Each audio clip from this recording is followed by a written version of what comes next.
Obviously, Assassin's Creed wouldn't exist without the studios of developers behind the games that they create. And Assassin's Creed has become so massive as a franchise that so many different people and studios have left their mark on this series, for better or worse. So I thought it might be a fun idea to rank each Ubisoft studio that has been the lead on a mainline Assassin's Creed game. I'm not going to include the support studios, there's tons of them, only the leads for the main games, in which there have been 4 different Ubisoft studios that have developed a full Assassin's Creed game. As always with these kinds of videos, this is my opinion. I'd love to hear yours down in the comments, and what people value from a studio may differ from person to person. I think the biggest traits I look for out of these developers is communication and interaction with the community, passion and understanding for what it is they're actually working on, and of course, overall polish and quality. Some of these studios have thousands of employees, some only have a few hundred.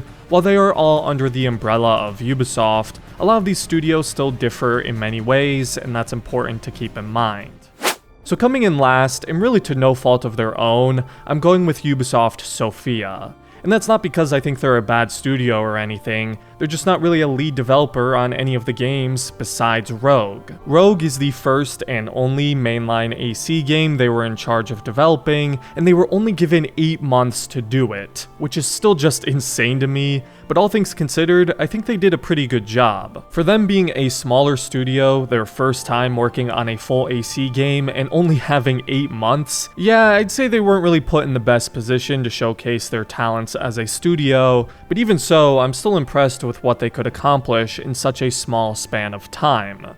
What little additions Rogue does have from Black Flag are pretty good. I really like the Assassin Stalker enemies. I think they're one of the coolest and most unique enemy types in the entire series. I mean, the entire concept of playing as a Templar was a really unique and ambitious premise for them to go for that a lot of people love. But Ubisoft Sofia is really more of a co-development studio. They primarily help other Ubisoft studios with their big projects, and they work on DLCs and such. For example, they also made Liberation, which I guess technically isn't a DLC since it was initially a PSP game, but they also made Dawn of Ragnarok for Valhalla and Curse of the Pharaohs for Origins. They've played big roles in co-developing a lot of the games in the series as well. Fun fact, they were also only the second studio to develop an AC game. Rogue was the first time a main entry in the series wasn't made by Ubisoft Montreal. They made a full AC game before Quebec even did with Syndicate the year after. I'd be curious to see if Sofia would ever get a shot at making another main entry in the series. Probably not, because they are more of a co-development studio,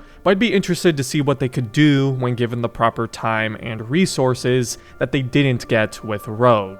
But next up, I'm going with one of the 2 major AC Canadian studios, Ubisoft Quebec. I know there's a lot of mixed feelings out there on Quebec games. They of course made Syndicate and Odyssey. They're also working on our next AC game, being codenamed Red. They made Freedom Cry as well, the Ottawale expansion for Black Flag. Now, regardless of how you feel about Quebec games, something I always give them credit for is their games are very smooth and polished. They don't release buggy, unfinished products, which in this day and age seems to be a rare quality to find in a studio, and I think they get pretty ambitious with their games as well. They try to do new stuff for the series and innovate, which doesn't always work, but at least they try. Syndicate and Odyssey are quite ambitious games. Syndicate was the series' first dual protagonist game. They introduced things like the rope launcher. Odyssey was like the first full-on RPG. It took what Origins did and tried to lean even further in that direction by including choices, more gear and loot. Again, some people may hate or love these things. There's also a few things they like to do in their AC games that make it obvious it's a Quebec game. For example, dual protagonists. With Syndicate, it's Jacob and Evie, and then in Odyssey, they had it so you could choose to play as Alexios or Cassandra. Again, Odyssey was the first game in the series where you could choose between which protagonist you want to play as, and if the leaks are to be believed, codename Red, the game they're working on right now, is also going to be a dual protagonist game. So that's clearly something they really like to do in their games. Personally, I didn't really like how the dual protagonists were done in Syndicate, but But my hope is that they learned a lot from that and are taking in that feedback from the community to improve the system for Codename Red. Whether that actually happens remains to be seen. I also noticed they typically like to employ lighter tones in their games, again, something I'm not personally a big fan of. I've always preferred Assassin's Creed to be darker, that's how the series started, but some people may feel the opposite and like the lighter tones and comedy in both Syndicate and Odyssey. I don't know if these tonal decisions are made by the writers or the creative director, but it seems Quebec prefers that tone. Even looking outside of Assassin's Creed, with a game like Immortals Phoenix Rising they worked on, it has a similar, lighter, comedic tone. That may change with Codename Red. The way it's been described sounds pretty dark, but I still fully expect some of that Quebec-like humor to still be in the game in some capacity. As of a few years ago, Quebec had over 500 employees, being the second biggest Ubisoft studio that has worked on Assassin's Creed. The biggest, and next on this ranking, is the founding studio of Assassin's Creed, Ubisoft Montreal. Now, even though Montreal created this series, the studio looks entirely different today than how it did in 2007 at the time of AC1's release. Not only is it significantly bigger with far more employees, there's also pretty much barely anyone left from those original days still at the studio. All three of the original creators, Patrice Desilets, Jade Raymond, and Corey May, are long gone. I would hope there's still some people left at that studio from the OG days, but I'm sure there's not many. Montreal opened in 1997 with 50 employees and now has over 4,000. And even though they are one massive studio, they've been split up into different teams to work on different games. They work on so much other stuff outside of Assassin's Creed as well. They've been the lead studio on every game in the series, aside from Rogue, Syndicate, Odyssey, and Mirage. And there's been different teams throughout the years working on different AC games. For example, the same team at Montreal developed Black Flag, Origins, and Valhalla. A different team developed Unity, another team developed AC3. The point is, it's hard to evaluate Montreal because it's just so massive and there's been so many different people who have worked on Assassin's Creed there throughout the years. I will say, whenever the series is in need of a refresh or innovation, Montreal is typically the studio leading the charge. Like with Black Flag, Origins, and now Codename Hexa, that is supposed to be a very unique type of AC game. All of their games also go for that darker tone I was talking about earlier, which I like, and they did some truly special things with the original game and Ezio trilogy when the creators were still there. I do think they take feedback and try to listen to the community, although sometimes it seems like they either misunderstand that feedback or are far too slow to implement it. For example, a main critique of Odyssey was that the game had too much loot, it was bloated with lots of quests and filler as well, and so Montreal's way of trying to address that was to pretty much completely remove loot and side quests in Valhalla, which was not what people wanted. They just wanted it toned down a little bit. And then a prime example of them taking a long time to implement community feedback was with the HUD always on option. It took them like 2 years to add that. Something that was already possible in their previous game from launch with Origins, mind you.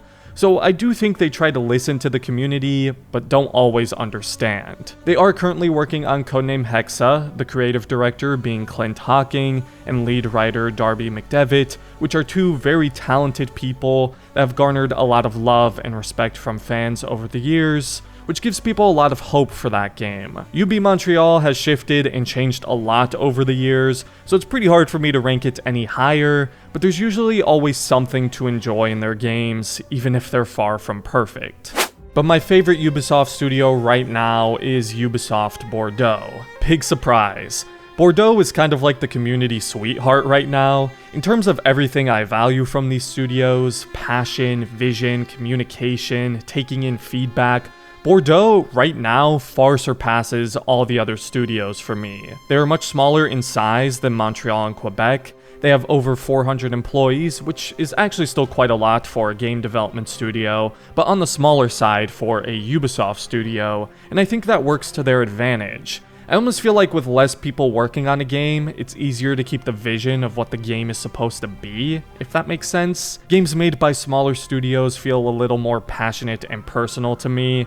I think that's what makes so many indie games so fun and creative. Not that I'm comparing Bordeaux to an indie studio, because they're still much bigger, but I think in comparison to the titans like Quebec and Montreal, they are smaller, and so their vision and passion for a game feels a lot more focused. I would imagine it's harder to keep quality control and a vision for a game intact when there's so many people working on it. Like with the original Assassin's Creed, that was a much smaller team, and even if it sounds cheesy, you could feel the love, passion, and personality that went into that game, even when you just watch the behind-the-scenes footage of them making it. And Bordeaux kind of reminds me of that. They did an excellent job of interacting with the community, the developers were on Reddit answering questions, applying feedback, they made changes to things like Assassin's Focus in direct response to community feedback before the game had even come out. Of course, they implemented the eject update to make them far more viable within the game's parkour system, which originated as a mod that the community wanted to become an official update, which it did. I really heavily doubt one of the bigger studios like Quebec or Montreal would have done something like that. I also just really like seeing the devs interact with the fans. It makes them feel more relatable and like they actually care about how we respond to their game. Seeing the creative director commenting on people's Reddit posts and stuff like that is cool to see. In a way, this team at Bordeaux almost reminds me of the original Ubisoft Montreal team, and as I've said countless times now, they need to be given an opportunity to make another AC game. Especially after hearing that Mirage sold far better than Ubisoft had expected, Bordeaux is still a relatively new studio too. They just opened in 2017, and Mirage was their first game. And their only work in the series previous to Mirage was the Wrath of the Druids DLC for Valhalla. And keep in mind, Mirage was originally supposed to be another Valhalla expansion. The people at Bordeaux were the ones who campaigned for it to be a full game, because they felt the potential was too rich to only just be a DLC. So I think a fresh new team with some passion and love for the oldest AC games is just what this series needed, and I'm very intrigued to see what they do next. But that's my ranking of all the Ubisoft studios that have developed a mainline Assassin's Creed game. Let me know if you have a favorite studio for the series in the comments. This was a bit of a different Assassin's Creed ranking video, but a fun one to discuss. It's very interesting to me how Ubisoft sort of decides what studios develop which games as well. But as always, if you enjoyed the video, I'd appreciate it if you left a like, and consider subscribing to the channel if you're new. A special thank you to my members, and other than that, thanks for watching, and have a great rest of your day, Assassins.